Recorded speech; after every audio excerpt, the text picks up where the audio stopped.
Hello to everybody and great good morning to all of you. कैसे हैं आप लोग?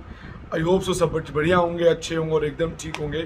आज हम जिस टॉपिक पर डिस्कस करेंगे बेसिकली दो इंपॉर्टेंट टॉपिक हैं। जो पहला टॉपिक है वो ये है कि नीट पीजी एग्जामिनेशन के सेंटर चेंज को लेके क्या अपडेट है, पीआईएल फाइल हुई है नहीं हुई है, हियरिंग कब है, इस बारे में डिस्कस करेंगे। क्योंकि बहुत कैंडिडेट्स की डिमांड है, क्योंकि उन्हें कहीं ना कहीं टिकट्स बुक करने हैं, उन्हें हरी है इस चीज़ की, उसके बारे में चर्चा करेंगे। और साथ ही साथ डिस्कस करेंगे डीएनबी के एक्सपेक्टेड स्कोर क्या हो सकते हैं। ये जो स्कोर्स होंगे ये एज्यूमेशन स्कोर्स हैं, इसके बीच रहने चाहिए, इससे ज़्यादा डिफर नहीं होंगे, इससे कम ज़रूर हो लेकिन इससे ज़्यादा ऊपर आते हुए नज़र नहीं आएंगे। डीएनबी के फाइनल ये जो मैं आपको बताऊंगा ये मॉपअप राउंड तक है, राउंड 1, राउंड 2, राउंड 3 नहीं, फाइनल राउंड तक किस ब्रांच को क्या मिल सकता है। वीडियो को शुरू करने से पहले आपको बता देना चाहते हैं कि डिस्क्रिप्शन में हमारी पेड काउंसलिंग के रिलेटेड एक लिंक दिया हुआ है, आप उसका फॉर्म फिल करके पेड काउंसलिंग के लिए अपेयर हो सकते हैं। और फिलहाल जो डिस्काउंट हमारा चल रहा है उसके लिए भी आप एलिजिबल हो सकते हैं। और हम पूरी काउंसलिंग में आपको असिस्ट करते हैं डे 1 से लेकर डे लास्ट तक। गवर्नमेंट के लिए पहले कोशिश होती है, फिर डीएनबी की, फिर डिप्लोमा की, फिर लो फीस प्राइवेट की, फिर मॉडरेट फीस प्राइवेट की, फिर सीट मिल जाए, साल ना खराब हो, ये टारगेट हमारा होता है। अगर आप जस्ट एलिजिबल भी हो तो भी काउंसलिंग के माध्यम से आपको सीट मिल जाती है। किसी की बातों में जाने की ज़रूरत नहीं है, कोई सीट बुकिंग कराने की ज़रूरत नहीं है। जो भी एडमिशन्स होने हैं वो काउंसलिंग के माध्यम से होने हैं। बाद में जो सीटें वेकेंट रह जाती हैं एनआरआई कोटे की, वो भी एनआरआई कोटे की सीटें कन्वर्ट करके इंडियन रुपीज़ में मिलती हैं और वो भी बाकायदा जेन्युइन बेसिस पे ही मिलती हैं। बस डॉलर की जगह रुपीज़ वहाँ पे काउंट किए जाते हैं। तो बहुत महंगी सीट्स होती हैं। अगर जस्ट एलिजिबल भी हैं और आप चाहते हैं कि साल ना खराब हो तो उस ऑप्शन को भी लेके चल सकते हैं। और ये बिल्कुल भी ना सोचा कि कट ऑफ बहुत ज़्यादा हाई जाएगा। मैंने बहुत सारे लोगों की वीडियो देखी है जिन्होंने ये बताया है कि एक्सपेक्टेड में 540-550 पे रेडियो खत्म हो जाएगी डीएनबी की। एमडी की बात करें तो एक बार हो सकता है, लेकिन डीएनबी नहीं खत्म होगा।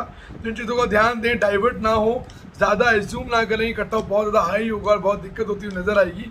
ऐसा कुछ नहीं होगा। डिपेंड करेगा पेपर का लेवल, पेपर कैसा है, कितना लेंदी है, कितना ईजी है, उस सभी टॉपिक से बात करेंगे। तो चलिए ब्रांच वाइज शुरू करते हैं। डीएनबी के लिए डीएनबी रेडियो की बात करें तो मुझे ऐसा लगता है 515 to 525 मार्क्स जिन कैंडिडेट्स के अपेयर होंगे उन कैंडिडेट्स को ईजिली डीएनबी रेडियो मिल जानी चाहिए फाइनल राउंड तक। और डीएनबी डर्मा 515 से लेकर 520 के बीच मिल जानी चाहिए। डीएनबी जनरल मेडिसिन 505 to 510 के बीच मिल जानी चाहिए। इससे मेरे हिसाब से ये मैक्सिमम है, इससे नीचे ही जानी चाहिए।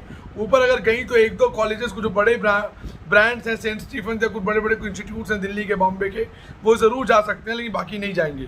DNB radio 485 to 500, DNB basically DNB pedia था, it's not radio, 485 to 500। DNB obs gynae 480 to 485 के बीच फ्लक्चुएट करेगा। DNB respiratory medicine 475 to 480, DNB ortho 470 to 475, DNB general surgery 465 to 470, DNB ophtha 455 to 460, DNB ENT 453 to 458, DNB anaesthesia 445 to 453, DNB emergency medicine 465 to 470, DNB psychiatric 475 to 480, DNB radiotherapy 440 to 445 and DNB patho 415 to 420। ये basically ये maximum ranges मैंने बताए हैं, इसमें नीचे भी जा सकता है। ये एज्यूम्शंस हैं, ये एक आइडियाज़ हैं। डीएनबी कॉलेज चूज़ करने से पहले बहुत सारी चीज़ों का ध्यान देना होता है। पहला तो ये देखना होता है कि मैनेजमेंट कैसा है, दूसरा हैंड्स ऑन है या नहीं है, तीसरा ओपीडी है या नहीं है, साथ ही साथ पासिंग रेट ज़रूर देखना ज़रूरी है कि इंस्टीट्यूट का कितना पासिंग रेट है। लोग हड़बड़ी में साल ना खराब हो इस जल्दबाजी में इंस्टीट्यूट ले लेते हैं जहाँ पे ना एसआर ठीक से होते हैं, ना पासिंग रेट ठीक होता है, एकेडमिक ज़ीरो होता है, क्योंकि एकेडमिक जहाँ ज़ीरो होगा वहाँ के पासिंग रेट कुछ ख़राब है।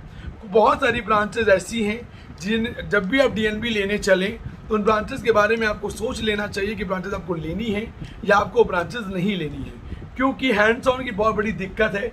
अगर हैंड्स ऑन है भी तो कितना हैंड्स ऑन है, फुल मिल रहा है, हाफ मिल रहा है, फर्स्ट ईयर में है, सेकंड ईयर में, थर्ड ईयर में है। इसकी डीप नॉलेज, थॉरो नॉलेज होने के बाद ही आप डीएनबी चूज़ करें। खासकर जब काउंसलिंग क्लब होके होगी एमएसएमडी के साथ डीएनबी की, तो बिल्कुल भी हड़बड़ाहट ना शो करें। पहले ये ज़रूर सोचें एक बात और है, डिग्री और डीएनबी को भी वैल्यू देते हुए नजर आए कि एमडी है, डीएनबी है, वैसे अब इक्वलाइज हो गया है, लगभग चीज़ें इक्वल हैं, लेकिन फिर भी पहली चॉइस लोगों की एमडी होती है। इन सभी फैक्टर्स को सुनिश्चित करें और बहुत इक्वली लेके चलना आपके लिए बहुत ज़रूरी हो जाता है। इन सभी फैक्टर्स को लेके पैरेलल लेके चलना आपको ज़रूरी है। इंस्टीट्यूट की पहले पूरी रिसर्च करें, कितने बेड हॉस्पिटल्स हैं, क्या क्या राइट्स हैं, पासिंग रेट का क्या हिसाब है, हैंड्स ऑन कितना मिलता है, आपको एज ए फ्रंट लाइन कितना यूज़ किया जाता है, एज ए असिस्टेंट कितना यूज़ किया जाता है, आपके ड्यूटी वर्क्स क्या हैं, एकेडमिक आपका कैसा है, या अगर एकेडमिक नहीं है तो क्या पढ़ने का टाइम मिल रहा है या पढ़ने का टाइम नहीं मिल रहा है। इन सभी फैक्टर्स को देख के चलना आपके लिए बहुत ज़रूरी और बहुत कंपलसरी है, लेकिन लोग देखते नहीं हैं। और बेसिकली मैं बात करूं काउंसलर्स की भी, बहुत सारे काउंसलर्स का मेन टारगेट होता है बस सीट मिल जाए एनी हाउ, कॉलेज कैसा भी हो, लेकिन ऐसा नहीं होना चाहिए। मेन टारगेट ये होना चाहिए जहाँ आप जा रहे हैं, ये आने वाले 3 साल आपके डिसाइडिंग फैक्टर हैं कि आने वाला वक्त आपका कैसा होगा। इसीलिए इन चीज़ों को देखना और समझना आपके लिए बहुत ज़रूरी है और सोच समझ के डिसीजन लें। किसी की बातों में आके 10, 15, 20 रिव्यूज़ देख लिए नेट पे, उससे डिसीजन ले लिया, ऐसा नहीं है। ये ज़रूरी नहीं है कि कोई डिपार्टमेंट अगर आज अच्छा है तो कल भी अच्छा था।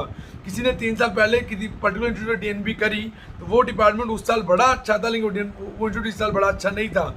इस बार ऐसे कई सारे केसेस देखे गए। इवन जो मेरे खुद के बहुत सारे कैंडिडेट्स थे, उन्होंने वो कॉलेजेस चूज़ किए जो काफ़ी अच्छे थे, जो काफ़ी रेपुटेड थे, जिनका पासिंग रेट काफ़ी अच्छा था, लेकिन ड्यू टू फैकल्टी छोड़ के चली गई, ऐसा रहे नहीं, उनका ट्रांसफ़र हो गया, वो शिफ्ट हो गए और उनको ज़बरदस्ती बाद में उनको रीलोकेशन करवाना पड़ा कुछ अदर इंस्टीट्यूट्स में, क्योंकि उन्हें असिस्ट करने वाला, समझाने वाला कोई नहीं था। ऐसी भी दिक्कतें डीएनबी के साथ आती हैं और कैंडिडेट इसको रेगुलरली छोड़ते हुए भी नजर आए हैं इस कोर्स को। इसीलिए इस फैक्टर को देखना भी बहुत ज़रूरी है। इसीलिए एक अपडेट होना बहुत ज़रूरी है कि आज की फैकल्टी कौन है। बेसिकली मैं बताऊं, गवर्नमेंट्स की बता रहा हूं। गवर्नमेंट में लोग लेते हैं कि पेशेंट लोड बहुत है, लेकिन एकेडमिक्स की कंडीशन बहुत वर्स्ट है। बहुत जगहों पे हैंड्स ऑन नहीं मिलता है, कुछ बातों को तो छूने भी नहीं दिया जाता, और बहुत सारे लोग बड़े बड़े कॉर्पोरेट्स लेते हैं। कॉर्पोरेट्स के बारे में एक भ्रम फैलाया हुआ है कि कॉर्पोरेट्स हैंड्स ऑन नहीं देते हैं, लेकिन मैं बहुत क्लैरिफाई के क्लियर करूं, सभी कॉर्पोरेट्स ऐसे नहीं हैं। मैं नाम नहीं लूँगा पर्टिकुलर का, लेकिन ऑर्थो सर्जरी में भी ऐसे कुछ कॉर्पोरेट्स हैं बड़े बड़े जो बहुत अच्छा हैंड्स ऑन सिखाते हैं। कैंडिडेट ने सेकेंड ईयर में लगभग सारी सर्जरीज पूरी कर ली हैं, लगभग सारी प्रैक्टिसेस कर चुके हैं। ऐसे भी इंस्टीट्यूट्स हैं। वो इंस्टीट्यूट्स नाम की वजह से पीछे भी जाते हैं, क्योंकि लोग सोचते हैं कॉर्पोरेट में काम नहीं मिलता, काम सीखने को नहीं मिलता। ऐसा नहीं है। डेकोरम है, बहुतों का कहना है किसी पेपर वर्क ही कराया जाता है, ऐसा नहीं है। बहुत सारी चीज़ें सुनी सुनाई पे निर्भर होती हैं, लोग डिसीजन लेते हैं, बाद में पछताते हैं, और लो रैंकर्स कई बार अच्छे इंस्टीट्यूट ले जाते हैं सिर्फ इसी भ्रम के चक्कर में, और वो फायदे में रहते हैं और 3 साल बाद बहुत अच्छा करके निकलते हैं। इन फैक्टर्स को देखना, समझना, एनालाइज करना बहुत ज़रूरी है। बहुत लोग बहुत तरह का ज्ञान देते हैं, वो यूट्यूब पे हो या टेलीग्राम पे बहुत तरह का ज्ञान देते हैं, ज़बरदस्ती के लेक्चर्स देते हैं। ऐसा नहीं, बेसिकली उनमें से आधे तो ऐसे होते हैं जो जिन्होंने आज तक कभी गिनती के हॉस्पिटल देखे भी नहीं, जिन्हें ये भी नहीं पता कि डिपार्टमेंट में क्या क्या चीज़ें होती हैं, ब्रांच पर कितने इक्विपमेंट्स होते हैं, वो भी नहीं जानते हैं। लेकिन बस ज़बरदस्ती बोलना, ज़बरदस्ती अपने आप को शो ऑफ करना, तो उनकी बातों में ना आए। ये मैं बहुत क्लियरली समझा रहा हूँ। ऐसी कॉल्स मेरे पास आती हैं जो आधी अधूरी नॉलेज से भरी होती हैं, वो ज़्यादा खतरनाक होती हैं। जिन्हें उनको समझना, परखना बहुत एनालाइज है। एक्सपीरियंस बहुत मैटर करता है, कितने रेफरेंसेस हैं, कितने पुराने फैकल्टीज वहाँ पर रहीं, उनसे बात करना, उनसे समझना। एक जेआर से अच्छा एक फैकल्टी आपको समझा सकती है कि चीज़ें क्या हैं, किस हिसाब से वो जेन्युइनली आपको बताएं। जेआर भी बता सकते हैं, लेकिन अगर 4 जेआर हैं किसी ब्रांच में, किसी इंस्टीट्यूट में पर्टिकुलर, 2 उसी को अच्छा कहेंगे और 2 उसी को खराब कहेंगे। ये भी माइंडसेट के अकॉर्डिंग चीज़ें सच चलने वाली बात है। इसीलिए जब भी डीएनबी लेने चलें तो बहुत ही सिक्योर होके, बहुत ही प्रिकॉशन के साथ, बहुत सोच समझ कर डीएनबी चूज़ करनी पड़ती है। बहुत सारी डीएनबीज ऐसी भी हैं जो कई एमडी इंस्टीट्यूट से अच्छी हैं, अच्छा परफॉर्म कर रही हैं, पासिंग रेट भी 80-85%, 90% है। उसको समझना, उसको एनालाइज करके चलना, ये कहीं ना कहीं आप लोगों के लिए बहुत मैंडेट है और ये बहुत ज़रूरी हो जाता है, ऐसा मुझे लगता है। ये मेरा जो मैं शेयर कर रहा हूँ, ये मेरा एक्सपीरियंस है, ये मेरा तजुर्बा है जो मैं आपसे बताता हुआ चल रहा हूँ। मैंने कट ऑफ बताया, ये मार्क्स का रेंज लेके चलना है। एनी हाउ 400 प्लस का टारगेट लेके चलें। अगर आपको डीएनबी, एमडी, एमएस या गवर्नमेंट में लेनी है या लो फीस प्राइवेट में लेनी है तो 400 प्लस का टारगेट आपका होना चाहिए। यानी आउट ऑफ 800 100 क्वेश्चन आपको सही मार्क करके आने हैं।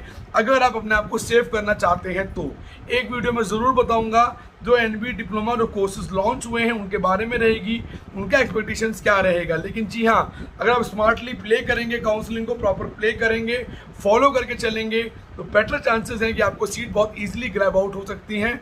चारों तरफ आंखें खोल के चलनी है, लोगों की बात सुननी है, लेकिन एनालाइज खुद करके डिसीजन लेना है, क्या करना है क्या नहीं करना है। एक बात और बताऊंगा कि ज़िंदगी बहुत छोटी है, सभी गलतियां करके महसूस करने से अच्छा है कि लोगों की बात को समझ के एनालाइज कर लें कि क्या गलत है और क्या सही है। अब चलिए डिस्कस करते हैं अपने सेकंड टॉपिक के बारे में, नीट पीजी एग्ज़ाम सेंटर।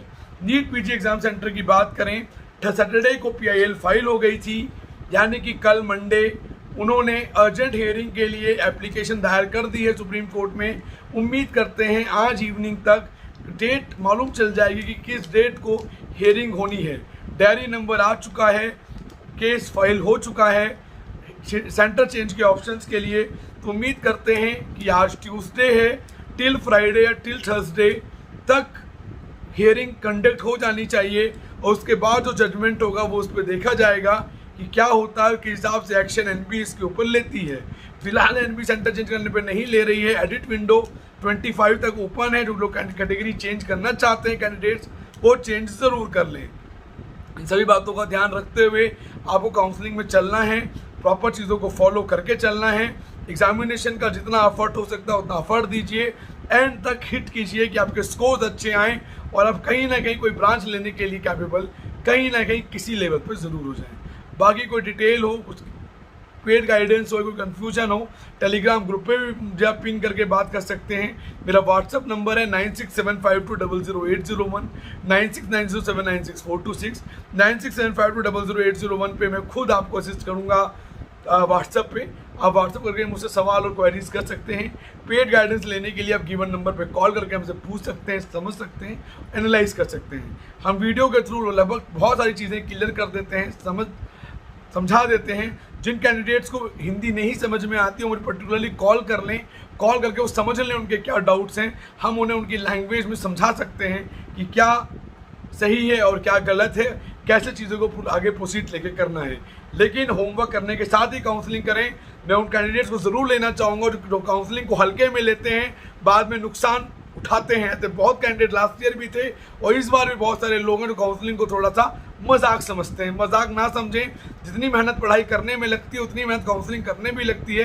तो काउंसलिंग रियल में एक बहुत बड़ा मैस बन जाता है एक वक्त के बाद। बहुत सारी काउंसलिंग कंडक्ट होती हैं एक साथ, तो कहीं कन्फ्यूजन क्रिएट होता है। उसको रिसॉल्व करने के लिए आपको समझना ज़रूरी है। मैं ये नहीं कहता मुझसे ही समझें, बहुत सीनियर लोग हैं जो बहुत समझदार हैं, लेकिन उन लोगों से बचें जिन्हें कम नॉलेज है, जो नए हैं, जिन्हें बिल्कुल भी नॉलेज नहीं है, सिर्फ बोलते हैं, ज़बरदस्ती की बातें करते हैं, जिनके रिकॉर्ड्स अच्छे नहीं हैं, उनसे ज़रूर बचें। बहुत सीनियर एक्सपीरियंस लोग हैं, उनसे समझ सकते हैं, एनालाइज करके आगे ज़रूर चलें।